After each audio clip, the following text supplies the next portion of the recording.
குடின்றது ரொம்ப நாளாவே காலம் மதுபானம் அந்த காலத்திலேயே வந்து திராட்சை ரசம் 2000 இயர்ஸ்க்கு முன்னாடி வந்து ஜீசஸ் கூட குடிச்சிருக்கிறாரு.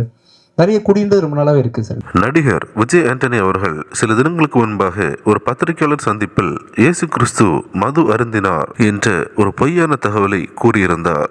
அந்த காணொளி சமூக வலைதளங்களில் வெளியாகி பெரும் சர்ச்சையை கிளப்பியது. இதற்கு கிறிஸ்தவ கூட்டமைப்புகள் கடும் கண்டனங்களை தெரிவித்தனர். நடிகர் விஜய் ஆண்டனி மன்னிப்பு கேட்காவிட்டால் அவரின் வீட்டிற்கு முன்பாக மாபெரும் போராட்டம் நடத்தப்படும் மற்றும் அனைத்து காவல் நிலையங்களிலும் வழக்கு பதிவு செய்யப்படும் என்றும் கூறியிருந்தனர். இந்நிலையில் நடிகர் விஜய் ஆண்டனி அவர்கள் தன்னுடைய ட்விட்டர் பக்கத்தில் மன்னிப்பு கடிதம் ஒன்றை வெளியிட்டுள்ளார். அதில் என்ன கூறியிருக்கிறார் என்றால், அன்பார்ந்த கிறிஸ்தவ சபை கூட்டமைப்பின் உறுப்பினர்கள் வணக்கம்.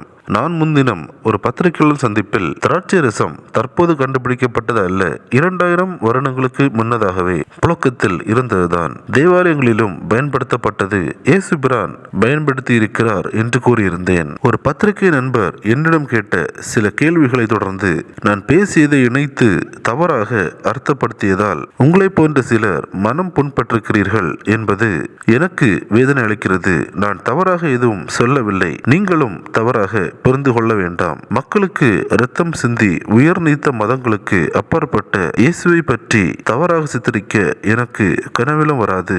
என்றும் அன்புடன் உங்கள் விஜய் ஆண்டனி என்ற இந்த கடிதத்தை வெளியிட்டுள்ளார். இதில் நான் பேசியதை தவறாக சித்தரித்து வெளியிட்டுள்ளார்கள் என்றும் கூறியுள்ளார். ஆனால் மதுபானத்தை குறித்த ஒரு கருத்தை பேசிக் கொண்டிருக்கும் போதுதான் அவர் ஜீசஸ் கூட குடிச்சிருக்காரு என்று கூறினார். ரொம்ப நாளாவே குடின்றது இருக்கு சார். நம்ம ஊர்ல சாரா என்ற பெயர்ல குடிச்சிட்டு இருந்தோம். இப்போ பார்ல வந்து ட்ரிங்க்ன்ற பெயரில் குடிக்கும். குடின்றது ரொம்ப நாளாவே காலம் மதுபானம் அந்த காலத்திலேயே வந்து திராட்சை ரசம் 2000 இயர்ஸ்க்கு முன்னாடி வந்து ஜீசஸ் கூட குடிச்சிருக்கிறாரு. நிறைய குடின்றது ரொம்ப நாளாவே இருக்கு சார். யாரும் இவர் பேசியதை தவறாக சித்தரித்து வெளியிடவில்லை, இவர் பேசியதை அப்படியே வெளியிட்டிருக்கிறார்கள். தற்போது விஜய் ஆண்டனி அவர்கள் மன்னிப்பு கேட்டுள்ள இந்த கடிதம் சமூக வலைதளங்களில் வெளியாகி அனைவராலும் பகிரப்பட்டு வருகிறது. இயேசு கிறிஸ்து பரிசுத்தர். ஒரு மனிதன் எப்படிப்பட்ட நல் வாழ்க்கையை வாழ வேண்டும் என்று போதித்து அதை தன் வாழ்க்கையில் வாழ்ந்து காட்டியவர்தான் ஆண்டவராகிய இயேசு கிறிஸ்து.